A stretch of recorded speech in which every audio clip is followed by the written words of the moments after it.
Have you heard of Thacker Pass in Nevada? Probably not, but you should. There's something so valuable here that the US government invested around $2.26 billion to get it. No, it's not oil. That's a bit old-fashioned, huh? It's lithium, the lifeblood of electric vehicles, smartphones, and renewable energy storage. White gold, so to speak. And successfully mining it out from Thacker Pass could maybe reshuffle the global balance of power.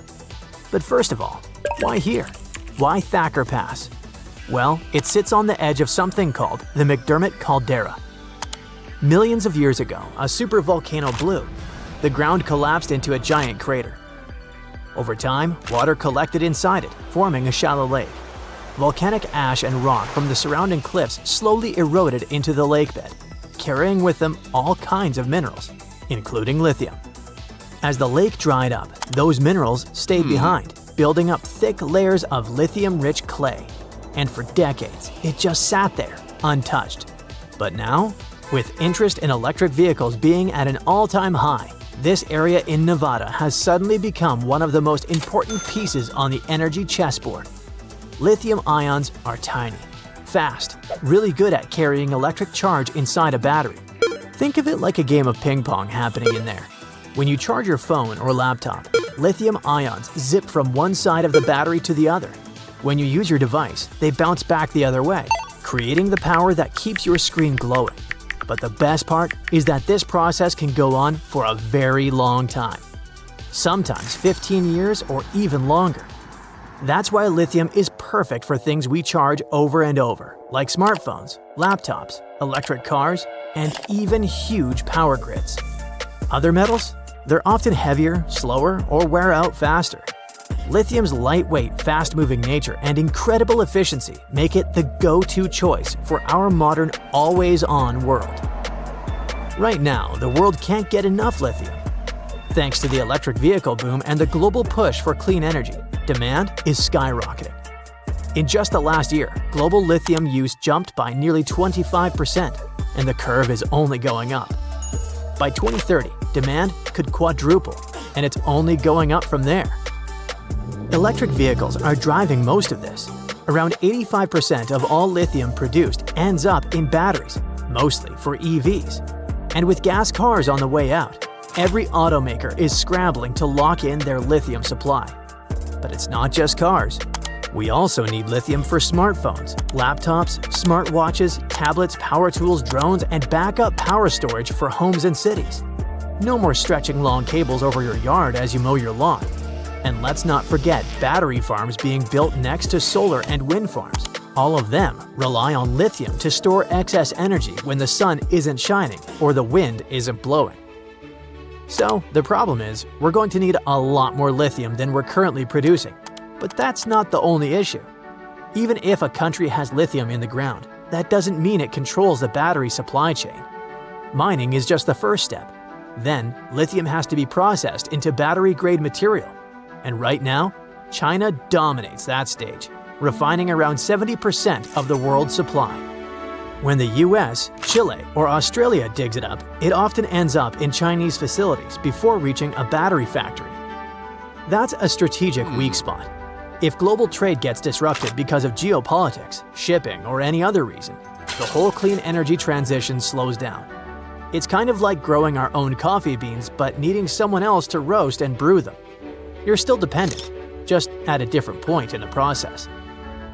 That's why the US isn't just after more lithium.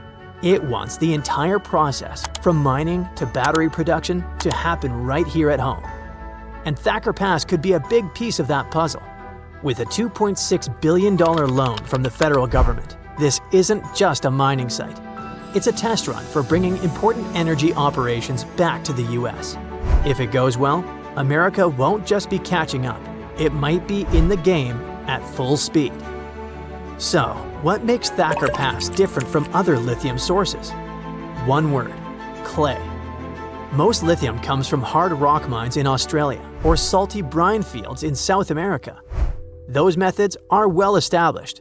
But here, lithium is locked in claystone, a mix of ancient volcanic ash compressed over millions of years. That kind of deposit is rare and much harder to process. Getting lithium out of clay usually means cooking it at super high temperatures or soaking it in acid baths, which is not exactly cheap or eco-friendly. But if Lithium Americas pulled it off, it could unlock a whole new type of lithium mining, not just here, but across the western US. Early estimates say Thacker Pass could hold up enough lithium to power millions of EVs for decades, possibly the largest deposit in North America. That's why this project matters. It's not just about getting lithium, it's about proving that clay-based extraction can work. If it does, it opens up a new domestic supply. If it doesn't work, the US stays stuck in the same loop. Dig up some lithium, but still send it overseas to get refined and stay dependent. On the other hand, if Thacker Pass reaches full production, it won't just change where America gets lithium, it might reshape the entire region. The mine is expected to run for 40 years and could become one of Nevada's largest industrial projects. That means jobs, lots of them. Predictions say close to 2,000 people could be employed, not to mention the ripple effect: housing, schools, roads, hospitals, and support services. Economists call this the multiplier effect. One mine means more local jobs, waiters, teachers, grocery clerks. The whole town gets a boost. In a rural area like Humboldt County, that's a big deal. And it doesn't stop there. Having a domestic supply means prices stay more stable, sourcing is more secure, and we can increase EV and battery production all over the country. What used to be just a hole in the ground is turning into a national treasure for energy, jobs, and independence. Still think this is just me overhyping it? Let's talk money. The US Department of Energy just ruled out one of its biggest clean energy loans ever, $2.26 billion to get Thacker Pass going. General Motors is investing $650 million to get early access to the lithium they need for their EVs, making this their biggest raw materials investment ever. Tesla has already set up a lithium refinery in Texas so they can cut out the middleman. Even ExxonMobil is getting in on the action, planning to start lithium production by 2027 and aiming to be a major US supplier by 2030. When oil giants, car manufacturers, and the government are all putting their money on the same bet, that's definitely more than just a trend. That's a real change. So what happens if this lithium boom hits a wall? It's possible. Lithium is a limited resource, but the future doesn't rely on fresh mining. Battery recycling is getting better fast. Some analyses even project that future recycling could recover up to 90% of lithium, and new tech is making it cheaper and cleaner to do so. In theory, someday your dead phone battery might power someone's new car, and there's new battery tech on the horizon. Solid-state sodium-ion and thermal batteries are all in development. They're not ready to take over just yet, but they're coming. So no, we're not facing a lithium apocalypse, but we are in a race to mine smarter, recycle better, and stay ahead of future shortages. For now, lithium still runs the show. Somewhere out there in the Nevada desert, there's a dusty construction site that might just shape the future. Not just of batteries, but of global energy, manufacturing, and independence. Thacker Pass isn't just about digging for metal. It's about shaking up the supply chain, giving the economy a boost, and stepping into the clean tech game. If everything goes smoothly, this chunk of land could power millions of cars and help energize the country too. We just have to wait and see. So a few years ago, in 2019, folks in Australia said they liked an old idea with a new twist, using extra floodwater from the north to help dry areas in the west and south. This plan got the name of the new Bradfield scheme. It was based on an old idea from the 1930s. The idea was to catch floodwater from the north and move it to the south and west. But the original plan never actually happened. Over the years, lots of experts said it wouldn't work.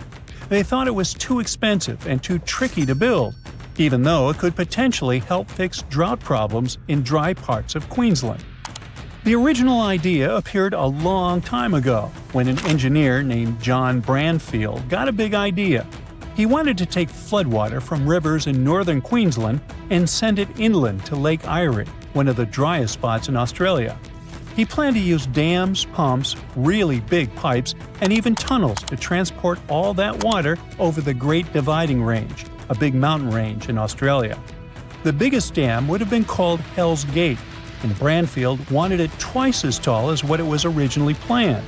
This way, pumps and gravity could help move the water over the Great Dividing Range. The water would then flow south and help irrigate farmland near places like Hughenden. It would change the weather, make it rain more, and turn the dry land into green farms. Eventually, it would reach Lake Erie, turning the desert into a green growing area. That way, Australia could grow more food, sell it to other countries, and make more jobs. He hoped that the area could turn into a food bowl for the country. For some time, people talked about the plan a lot. They loved the idea. They thought it could change how farming worked. And some even believed that nature had already planned for the land to be filled with water. Dry rivers and lake beds were just waiting to be used. They even said that rains fell on the wrong side of the mountains, and Bradfield's plan could fix that. But when the authorities looked into this idea, they found big problems. And the main one was that the plan would cost too much. Plus, there weren't enough scientists or engineers to do a full investigation. The land was too dry and harsh. No one was sure it would even work, like how much water would really get there. Plus, some of Bradfield's measurements were wrong, especially the dam heights. So, in 1947, they officially shut the project down, claiming that even if they built the project, it wouldn't be worth it. After all, even places next to oceans, like parts of Chile, still stay bone dry, so a big lake might not result in more rain. And still, in 2019, one political party brought the idea back with an updated version called the new Bradfield scheme. They wanted to try it again, but with some changes to make it work better. Their plan included the following steps. Take water from the South Johnstone, Tully, Herbert, and Burdekin rivers. Store that water using a big dam called Hell's Gate Dam, but this time they wanted to make the dam twice as tall as in the original plan. Let the water flow through tunnels using gravity instead of using lots of pumps. Move the water under the mountains and into the Warrego River in southern Queensland. Use the water to grow crops in dry places south and west of Hughenden, a huge area even bigger than Tasmania, eventually turning it into a food bowl. At the same time, they didn't say how much the whole project would cost, but they promised to spend $20 million to let Australia's National Science Agency check if the plan could work. Those innovative ideas sounded good, but for over 80 years, loads of experts kept saying, "Nope, it won't work." Why? Bradfield said his idea would cost £40 million back in 1941. That's about $3.2 billion today. But the new version of the plan might cost more than $15 billion and take over 10 years to build. Also, people who care about nature are worried. They explain that taking water away from where it usually goes could hurt animals and plants. It might let invasive plants and animals spread to new places. It might mess up rivers and oceans, where fish and other animals live. It could even hurt towns and businesses near the coast that depend on those natural water flows. Still, some people really believed in the idea and thought it was worth doing, especially to help farmers and fix drought problems. However, in 2022, the government decided to stop trying to fix the drought in western Queensland with the Bradfield scheme. Experts looked closely at the plan and said it just wouldn't work. The problem? There's not enough water all the time to make it happen. Apparently, the new cost of the plan would have been over $30 billion. That's a huge amount of money. You could buy yourself a fleet of private jets and luxurious yachts, and more. So experts said you'd need lots and lots of water to spend that kind of money, but the water just isn't there. Now, instead of one huge project, they suggested doing smaller water projects closer to where the rain and waterfalls are. These smaller projects, called mini Bradfield grids, would be in 4 places along the Queensland coast. Those little grids could share water when some places had more or less rain. Other scientists looked at the plan too, and they agreed. Even if things went super well, the Bradfield scheme would still cause problems and cost way too much, while the mini water grids project looks more plausible.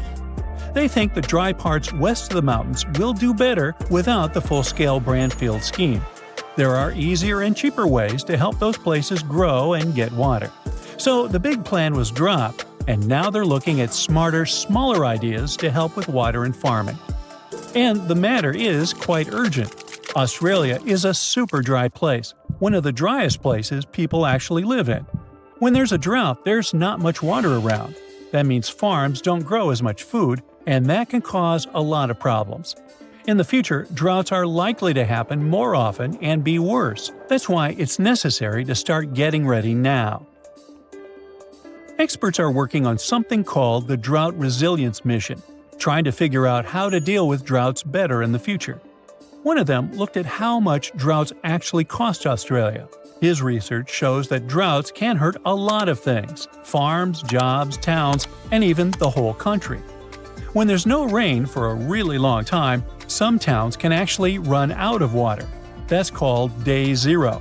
It's when the taps in people's houses get turned off because there's just no water left. In 2020, a town in Queensland called Stanthorpe hit day zero. About 50 other towns were really close too. When such a situation happens, the only way to get water is by bringing it in with trucks, and that's super expensive. Stanthorpe had to get around 20 trucks of water every day for a year and a half. It cost them about $800,000 every month. In the end, they spent over $14 million just to have water. Luckily, it started raining again and filled the dams back up. But the authorities are working on ways to stop this kind of thing from happening again. They want to help towns be ready so they never run out of water like that. Because drought just doesn't mess with water, it can also mess with people's health. When everything dries up, plants vanish and the soil gets loose. Then the wind picks it up and makes huge dust storms. Those dust clouds can blow really far, even into such big cities as Sydney. That's what happened in 2018. The air got so bad that kids, older people, and anyone with breathing problems had to be extremely careful. The dust ruined some crops and made different foods, even fruit, unsafe to eat. That's it for today. So hey, if you pacified your curiosity, then give the video a like and share it with your friends. Or if you want more, just click on these videos and stay on the bright side.